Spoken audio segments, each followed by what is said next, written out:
Qué gusto saludarlos.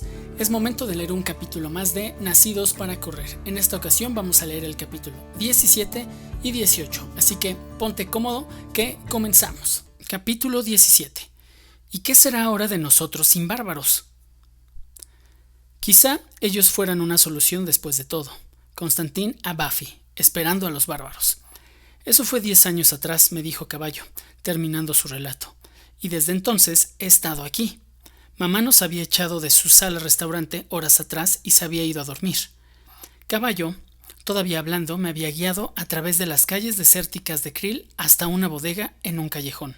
También cerramos ese sitio. Para cuando Caballo me había llevado desde 1994 hasta el presente, eran las 2 de la madrugada y la cabeza me daba vueltas. Me había contado más de lo que podía haber esperado acerca del fugaz paso de los tarahumaras por la escena de los ultramaratones americanos, y me aconsejó que encontrara a Rick Fisher, Joe Vigil y compañía para conocer al resto.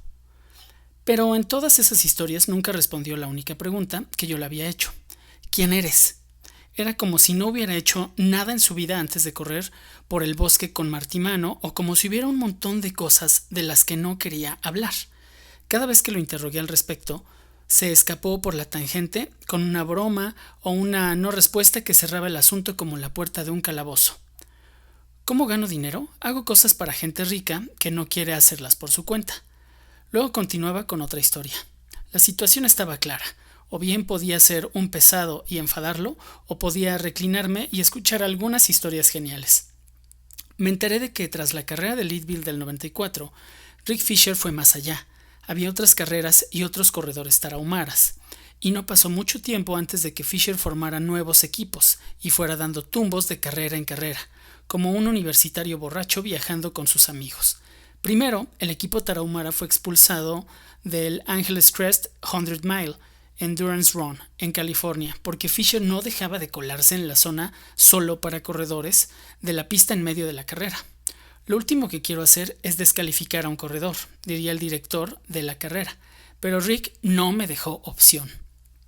Luego, 3 corredores tarahumaras fueron descalificados de la Utah's Wasatch Front 100 luego de obtener el primer, segundo y cuarto lugar, porque Fisher se negó a pagar el coste de inscripción.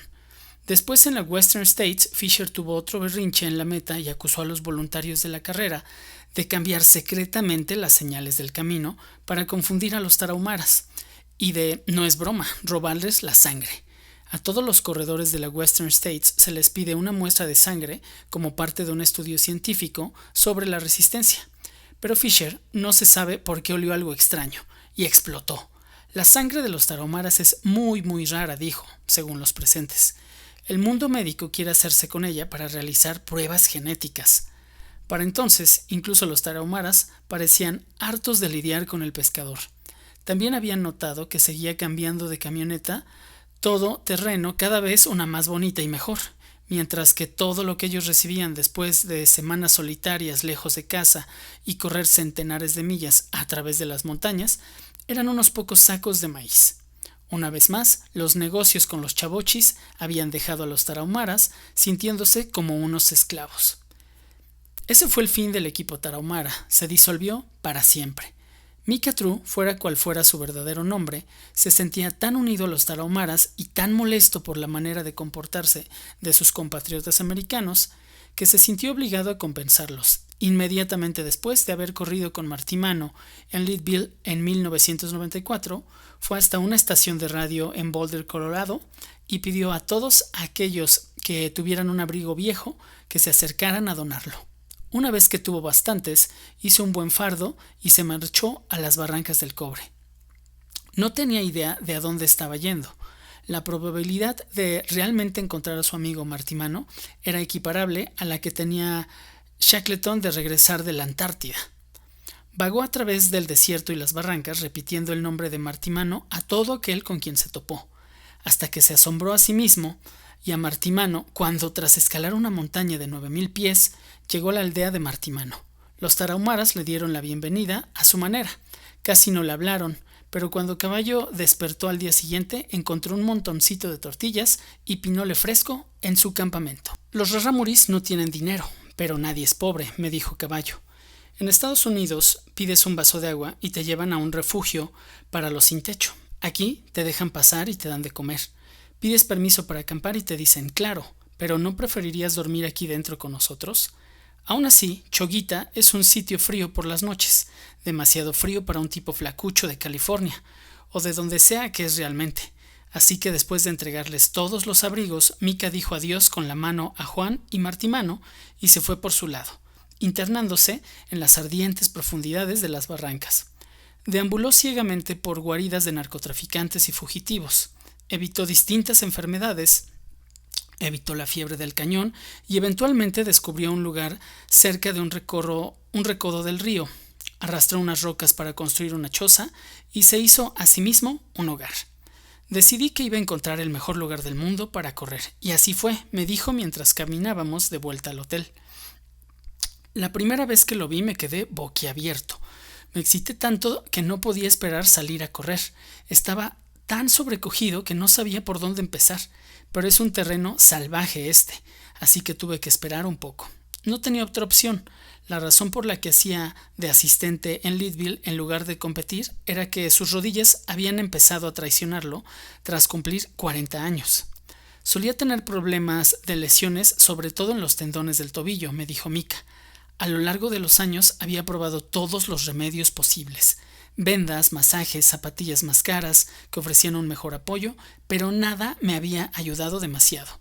Cuando llegó a las barrancas decidió hacer la lógica a un lado y confiar en que los tarahumaras sabían lo que hacían. No se iba a tomar el tiempo de comprender sus secretos, sencillamente iba a afrontarlo, saltando a la piscina y esperando que todo fuera bien. Se deshizo de sus zapatillas para correr y empezó a llevar únicamente sandalias. Empezó a comer pinole para el desayuno, después de aprender cómo cocinarlo, de manera similar a la avena con agua y miel, y a llevarlo seco en su cangurera en sus paseos por las barrancas. Tuvo algunas caídas duras y en alguna ocasión por poco no consiguió regresar a su choza andando, pero apretó los dientes, se lavó las heridas en el agua helada del río y se tomó el accidente como una inversión. El sufrimiento te hace humilde. Vale la pena saber cómo recibir una paliza, me dijo Caballo. Yo aprendí rápidamente que más te vale respetar a la Sierra Madre, porque si no, te masticará y escupirá.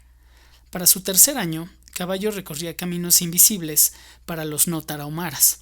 Con mariposas en la barriga, se lanzaba cuesta abajo por el borde de caminos empedrados que eran más largos, empinados y serpenteantes que cualquier pista de esquí nivel diamante negro. Bajaba corriendo pendientes durante millas, casi fuera de control, confiando en sus reflejos afilados por las barrancas, pero aún así temiendo que en cualquier momento se le quebrara un cartílago de la rodilla, se le desgarrara un tendón o le quemara ferozmente la rotura del tendón de Aquiles. Pero nunca ocurrió. No se lesionó nunca más. Después de unos años en las barrancas, Caballo se había hecho más fuerte, estaba más sano y corría más rápido que nunca en su vida. Todo mi enfoque hacia el correr ha cambiado desde que estoy aquí, me dijo. A modo de prueba intentó correr por un camino entre las montañas que normalmente toma 3 días a caballo. Lo completó en 7 horas. No está seguro de cuál es la fórmula exacta, qué proporción es atribuible a las sandalias, al pinole y al corima, pero, oye, lo interrumpí, ¿puedes enseñarme? ¿Enseñarte qué? A correr así. Algo en su sonrisa hizo que me arrepintiera de inmediato. Claro, te llevaré a correr conmigo, me dijo. Nos encontraremos aquí al amanecer. Estaba intentando gritar, pero no dejaba de resoplar. Caballo, dije finalmente, justo antes de que Caballo Blanco desapareciera en un desvío sobre la colina. Habíamos partido de las colinas detrás de Krill, tomando un camino empedrado, afilado y empinado en dirección al bosque. Llevábamos corriendo menos de 10 minutos y yo ya estaba casi sin aire. No es que Caballo sea tan rápido, es que parece tan ligero como si lo que lo transportara colina arriba no fueran sus músculos, sino el poder de la mente. Se giró y corrió en mi dirección. Ok, amigo, primera lección. Quédate justo detrás de mí. Empezó a trotar algo menos rápido esta vez y yo intenté copiar todo lo que hacía.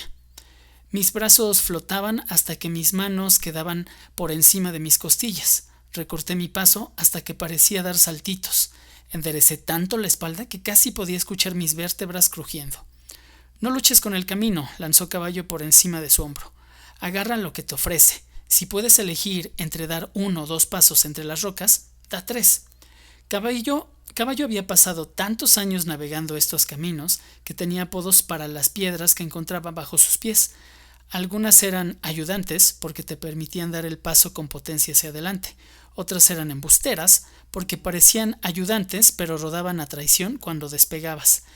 Y algunas eran chingoncitos, pequeños cabrones listos para hacerte caer. Segunda lección, dijo Caballo. Piensa fácil, ligera, suave y rápidamente. Empieza con el fácilmente, porque si no llegas a más, ya será bastante. Luego prosigue con ligeramente. Hazlo sin esfuerzo, como si no te importara una mierda cuán alto o cuán lejos llegas. Cuando hayas practicado esto tanto que olvides que estás practicando, deberás trabajar en suave. No tendrás que preocuparte por lo último. Una vez que tengas los 3 primeros, correrás rápidamente. Fijé mis ojos en las sandalias de Caballo, intentando duplicar el extraño movimiento de sus pies, esos pasos como en las puntas de los dedos. Tuve la cabeza gacha tanto tiempo que al principio no me di cuenta de que habíamos dejado atrás el bosque. ¡Guau!, exclamé. El sol estaba justo asomando por encima de la sierra. El humo de la madera de pino perfumaba el aire, elevándose al cielo desde las abolladas chimeneas de las casuchas de madera. Al final del pueblo, en la distancia, piedras gigantes como las estatuas de la isla de Pascua se elevaban sobre la meseta, con montañas nevadas de fondo. Incluso si no hubiera estado muerto por la carrera, me hubiera quedado sin aliento. Te lo dije, se regodeó Mika. Llegamos hasta el punto donde debíamos dar la vuelta, e incluso sabiendo que sería una tontería para mí correr más de 8 millas, era tan increíble recorrer esos caminos que odié tener que regresar. Caballo sabía exactamente a lo que me refería. Yo me sentí así durante 10 años, me dijo, y recién estoy acostumbrándome a todo esto. Pero debía apurarse. Estaba regresando a su choza y casi no le quedaba tiempo para ir hasta allá, antes de que anocheciera.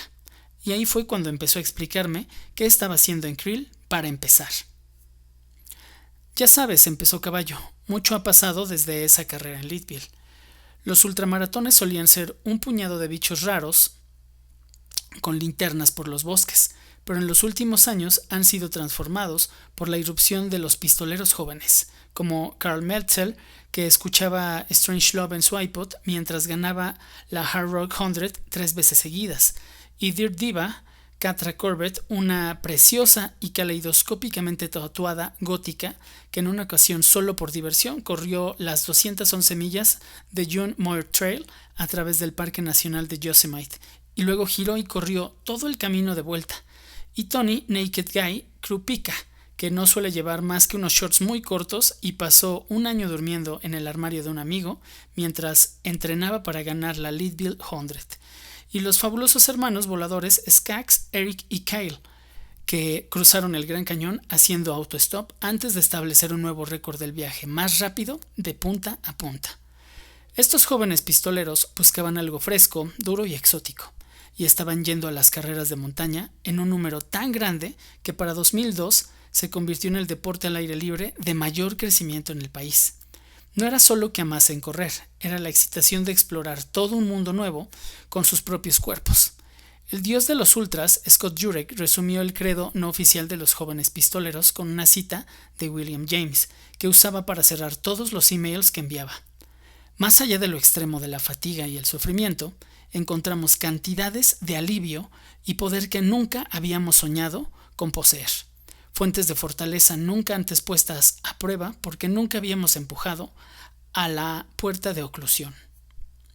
Conforme los jóvenes pistoleros tomaban los bosques, traían consigo todos los avances en ciencia deportiva de la última década. Matt Carpenter, un corredor de montaña de Colorado Springs, empezó a pasar cientos de horas en la cinta de correr para medir las variaciones en las oscilaciones de su cuerpo cuando, por ejemplo, tomaba un sorbo de agua. La manera biomecánicamente más eficiente de llevar una botella de agua era metida en el sobaco, no sujetándola con la mano. Carpenter usó una lijadora de banda y una navaja de afeitar para rasurar algunas microondas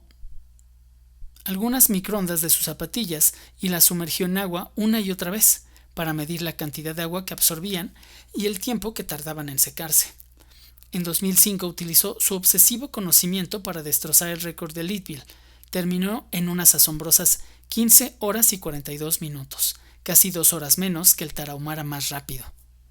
Pero, ¿de qué sería capaz un tarahumara si lo presionabas? ¿Ven? Eso es lo que quería averiguar Caballo. Victoriano y Juan corrían como cazadores, que era la forma en que les habían enseñado, suficientemente rápido para dar caza a su presa y nada más. ¿Quién sabía cuán rápidos podían llegar a ser compitiendo contra un tipo como Carpenter? Y nadie sabía de lo que serían capaces en su propio terreno. Dada su condición de campeones vigentes, ¿no merecían ventaja de campo al menos una vez? Si los tarahumaras no podían ir de vuelta a Estados Unidos, pensaba Caballo, entonces los americanos tendrían que venir a los tarahumaras. Pero sabía que los extremadamente tímidos moradores de las barrancas desaparecerían en las colinas si se vieran rodeados por un grupo de corredores americanos, preguntones y listos para disparar sus cámaras. Sin embargo, y esta era la lluvia de ideas de Caballo, ¿qué pasaría si él organizaba una carrera a la usanza tarahumara? Sería como una batalla de viejos guitarristas, una semana de entrenamientos y secretos compartidos, todos los asistentes estudiando sus diferentes técnicas y estilos. Y el último día, los corredores se verían las caras en una lucha de campeones de 50 millas. Era una gran idea, y por supuesto, una completa broma. Ningún corredor de élite tomaría ese riesgo. No era solo un suicidio profesional, era un suicidio. Solo para alcanzar la línea de partida deberían atravesar tierras llenas de bandidos sin ser vistos, escalar las tierras baldías, mantener un ojo de águila sobre cada sorbo de agua y cada bocado de comida. Si se lastimaban o enfermaban, eran hombres muertos. Quizá no de inmediato, pero morirían inevitablemente. La carretera más cercana podía encontrarse a días de distancia, el agua fresca a horas de camino. No había posibilidad alguna de que un helicóptero de rescate se abriera paso entre esos muros de piedra tan apretados. No importaba, Caballo había empezado ya a trabajar en su plan. Esa era la razón que lo había llevado a Creel. Había dejado su choza al pie de las barrancas y viajado un buen trecho hasta ese pueblo que odiaba porque había oído que había una computadora con un módem de marcación en la trastienda de un negocio de caramelos. Había aprendido lo básico de computación, se había hecho una cuenta de email y había empezado a enviar mensajes al mundo exterior. Y aquí es donde entro yo, la única razón por que el indio gringo se había interesado en mí cuando lo embosqué en el hotel era porque le había dicho que era escritor. Quizá una nota sobre su carrera conseguiría atraer a algunos corredores. ¿A quién estás invitando?, pregunté. De momento solo a un tipo, me dijo. Solo quiero corredores con el espíritu adecuado, campeones de verdad. Así que le he estado enviando mensajes a Scott Jurek. ¿Scott Jurek? El Scott Jurek que había ganado 7 veces la Western States y sido elegido ultramaratonista del año 3 veces. Caballo debía haber perdido realmente el juicio si pensaba que Scott Jurek iba a venir a competir con un puñado de don nadies en medio de la nada. Scott era el ultramaratonista número 1 del país, probablemente del mundo. Podría decirse que de todos los tiempos. Cuando Jurek no estaba corriendo, estaba ayudando a la empresa de calzado Brooks a diseñar sus zapatillas estrellas, las Cascadia, o organizando campamentos para corredores llenos hasta los topes o tomando decisiones acerca de la siguiente gran competencia que correría en Japón, Suiza, Grecia o Francia. Scott Jurek era una empresa de negocios que vivía y moría por la salud de Scott Jurek, lo que significaba que la última cosa que el jefe de la empresa necesitaba hacer era arriesgarse a caer enfermo o muerto por una bala o derrotado en una carrera de medio pelo en una esquina patrullada por francotiradores del interior mexicano. Pero en algún lugar Caballo había leído una entrevista con Jurek y había sentido un instantáneo lazo de hermandad. A su manera, Scott era casi tan misterioso como Caballo. Mientras que estrellas bastante menores de la ultramaratón como Dean Karnazes o Pam Reed se vendían en televisión, escribían memorias a la mayor gloria de sí mismos, y en el caso de Dean, promocionaba una bebida deportiva corriendo con el pecho desnudo en una cinta de correr sobre Times Square, mientras una cámara desde el cielo inmortalizaba la carrera. El más grande ultramaratonista americano era virtualmente invisible. Parecía ser una bestia de carrera pura, lo que explicaría 2 de sus hábitos peculiares. Al inicio de cada carrera soltaba un alarido desgarrador y luego de ganar se echaba a rodar por la tierra como un sabueso hiperactivo. Luego se levantaba, se pasaba un cepillo por encima y desaparecía de vuelta en Seattle, hasta que llegaba el momento de que su grito de guerra atravesara la oscuridad nuevamente. Esa era la clase de campeón que Caballo estaba buscando. No un farolero que usara a los tarahumaras para darse publicidad a sí mismo, sino un verdadero estudioso del deporte que apreciara la calidad artística y esfuerzo presentes incluso en la actuación del corredor más lento.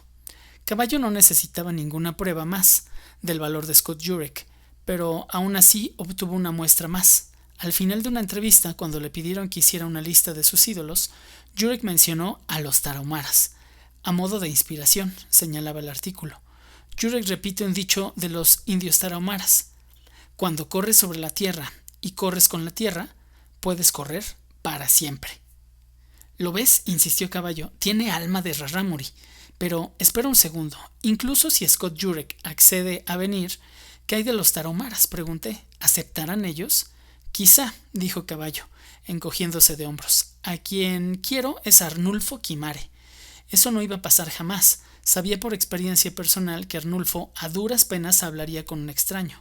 Menos aún aceptaría pasar el tiempo con todo un grupo de ellos durante una semana y guiarlos a través de los caminos ocultos de su patria. Admiraba el buen gusto y la ambición de Caballo, pero tenía serias dudas acerca de su contacto con la realidad.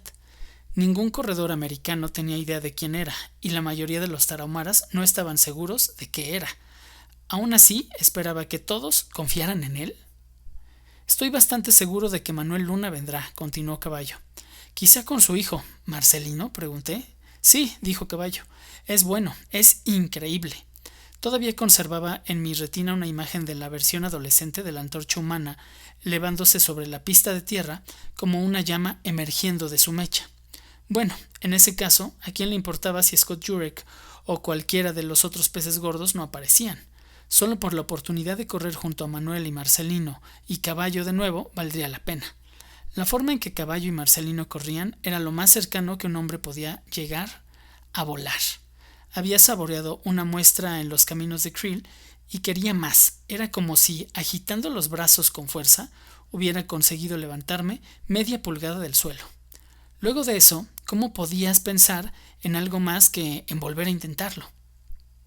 Puedo hacer esto, me dije a mí mismo. Caballo había estado en la misma posición en que me encontraba yo ahora cuando había llegado aquí. Era un tipo en sus 40, con las piernas destrozadas, y en el plazo de un año se encontraba flotando por las cimas de las montañas. Si funcionó con él, ¿por qué no conmigo?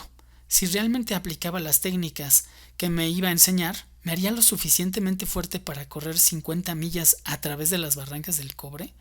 Las posibilidades de que su carrera tuviera lugar eran bastante en realidad no había posibilidad alguna.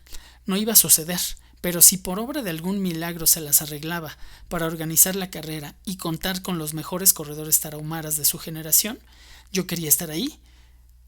Así que cuando regresamos a Creel, Caballo y yo nos estrechamos la mano.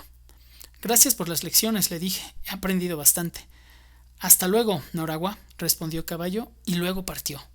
Lo vi marcharse.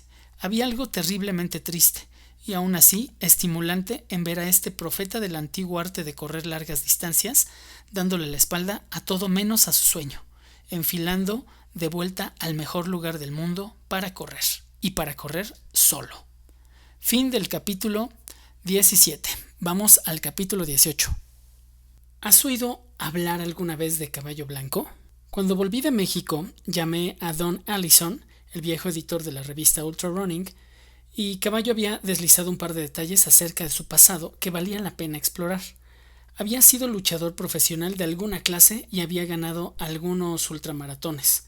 Lo de la lucha era extremadamente difícil de comprobar, debido a su intrincada red de disciplinas y categorías, pero en lo que a ultramaratones se refiere, todos los caminos llevan a Don Allison en Weymouth, Massachusetts, como centro depositario de cada rumor, resultado y estrella incipiente del deporte. Don Allison conocía todo sobre todos y eso fue lo que hizo que la primera palabra salida de su boca fuera doblemente decepcionante.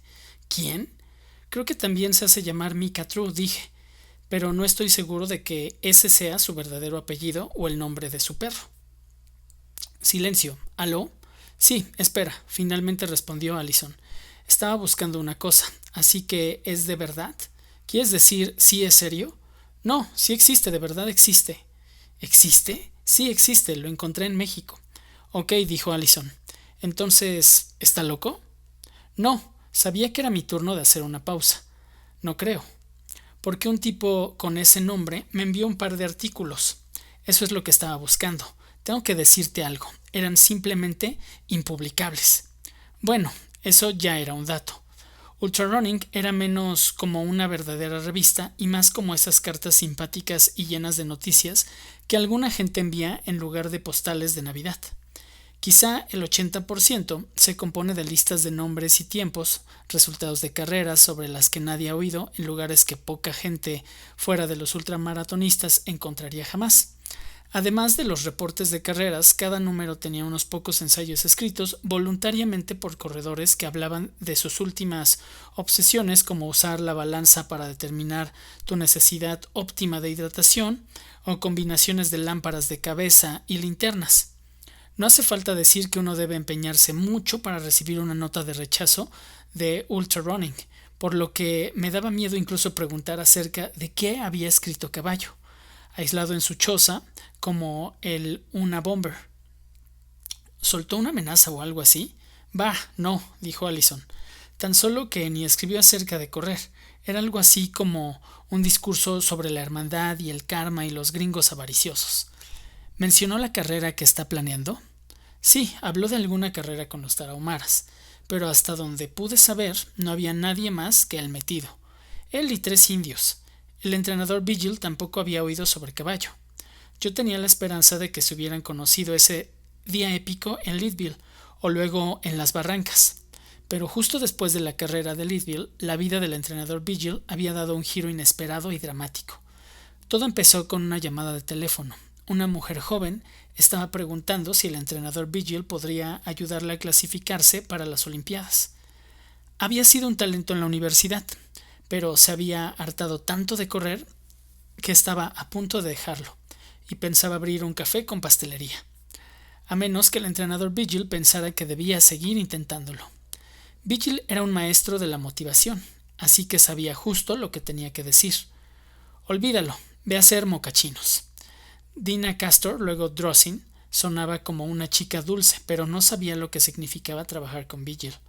Dina era una chica de la playa de California, acostumbrada a salir por la puerta de casa y correr a lo largo de las pistas de Santa Mónica bajo el templado sol del Pacífico. Lo que Vigil tenía entre manos era cosa de guerreros espartanos de verdad, un programa diseñado para la supervivencia de los más aptos que combinaba una carga de trabajo asesina con las heladas y ventosas montañas de Colorado. Intenté desanimarla porque Alamosa no es una ciudad californiana, diría después Vigil.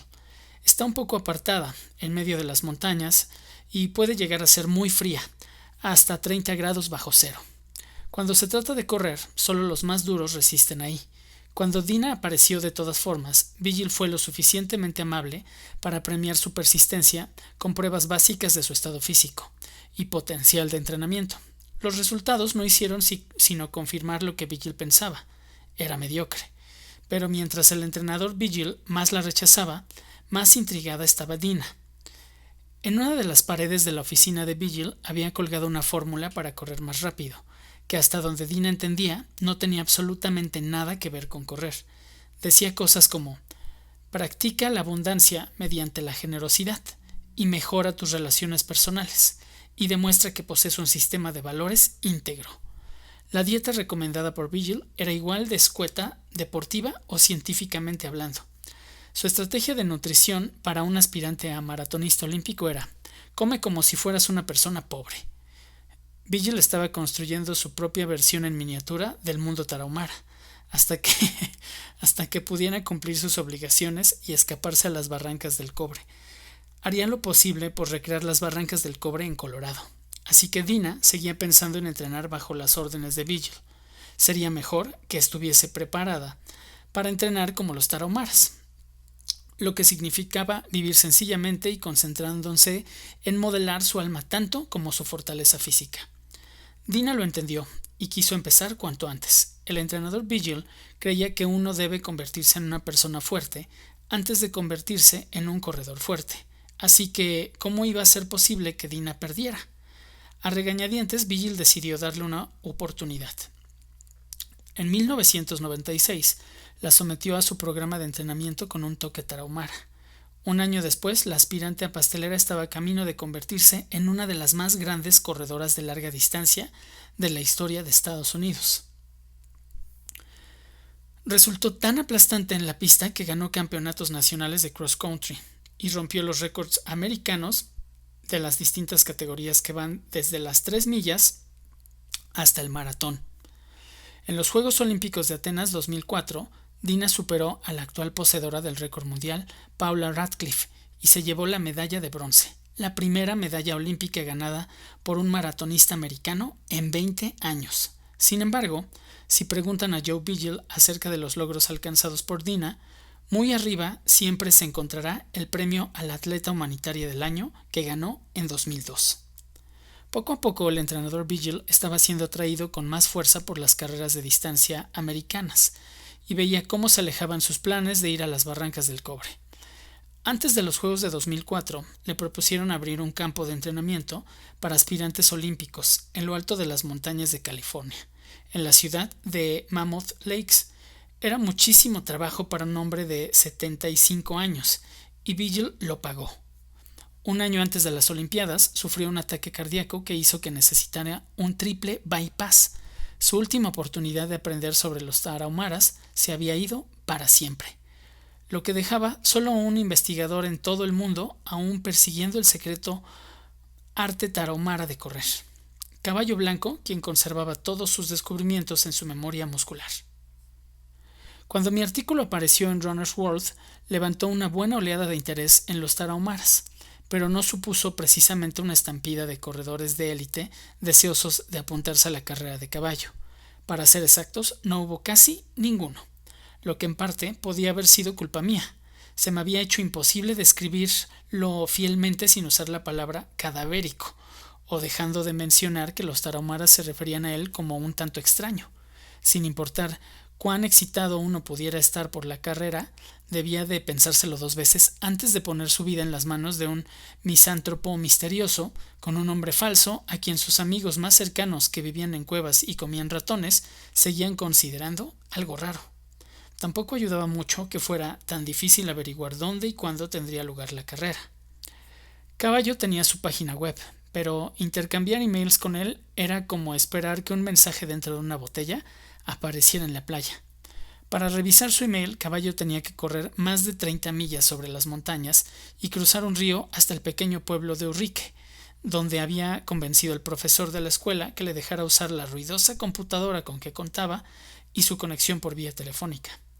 Caballo podía recorrer las 70 y tantas millas solo cuando había buen tiempo, de lo contrario se arriesgaba a morir cayendo por alguna pendiente resbaladiza debido a la lluvia o a quedar varado gracias a la crecida del río. El teléfono recién había llegado a Urrique en 2002, así que el mantenimiento de las líneas era en el mejor de los casos desigual. Caballo podía llegar agotado luego de hacer el largo camino hasta Urrique para encontrarse con que la línea estaba caída desde hace días. Una vez no llegó a chequear su correo porque fue atacado por perros salvajes y debió abandonar su viaje para ir en busca de vacunas para la rabia. Tan solo encontrarme con las palabras Caballo Blanco en mi bandeja de entrada suponía un enorme alivio. Por muy despreocupado que pareciera a la hora de asumir riesgos, Caballo llevaba una vida extremadamente peligrosa. Cada vez que salía a correr podía ser la última. A él le gustaba creer que los esbirros de los narcotraficantes lo habían catalogado como un inofensivo indio gringo, pero quién sabía lo que estos personajes pensaban. Además estaban esos extraños desvanecimientos que le daban, de tanto en tanto. Caballo sufría un inesperado mareo que lo tiraba al suelo. Sufrir desmayos ocasionales ya es bastante peligroso si uno vive en una zona donde puede llamar al 911. Pero allá afuera, en la enormidad solitaria de las barrancas, si Caballo caía inconsciente podía no volver a ser visto o echado en falta, llegado el caso. Una vez tuvo un pequeño aviso de esto, cuando se desmayó luego de llegar corriendo a una aldea. Cuando volvió en sí, se encontró un grueso vendaje en la parte de atrás de la cabeza, así como una costra de sangre en el cabello. Si se hubiera desvanecido media hora antes, habría quedado tirado en medio de la nada con la cabeza rota. Aun cuando hubiese sobrevivido a los francotiradores y a su propia y traidora presión sanguínea, la muerte acechaba bajo sus pies. Todo lo que hacía falta era confundir uno de esos chingoncitos en los estrechísimos caminos tarahumara para que no quedara de caballo más que el eco de sus alaridos según desaparecía por el desfiladero. Nada lo detenía.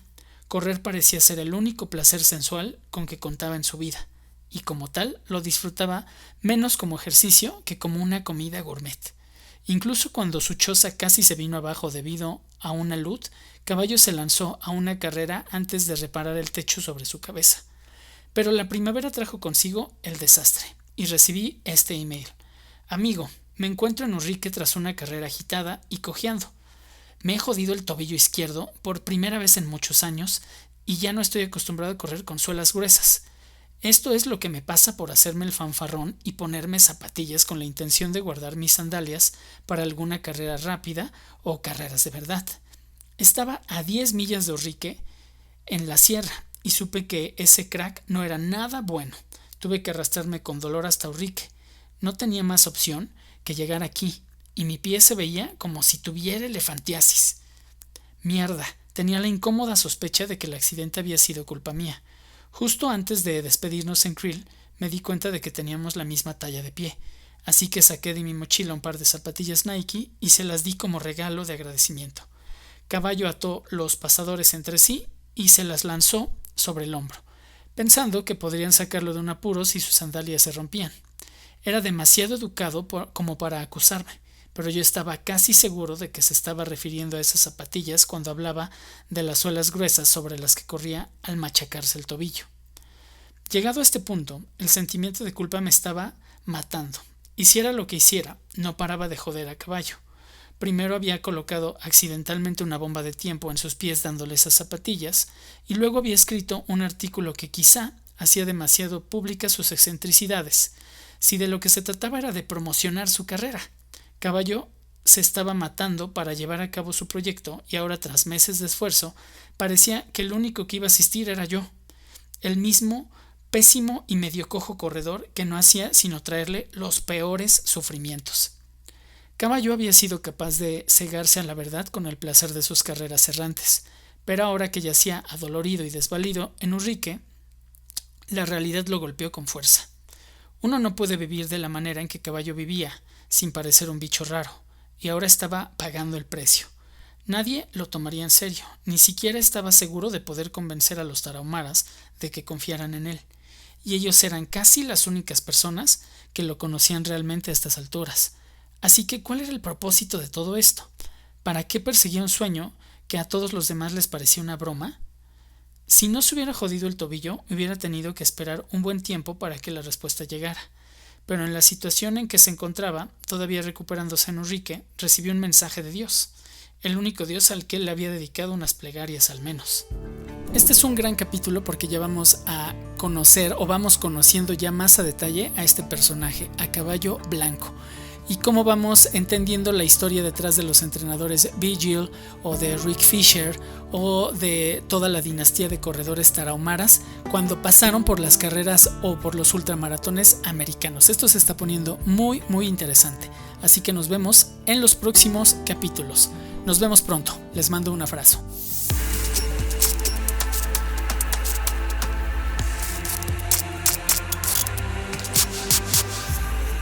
Nacidos para correr, de Christopher McDougall.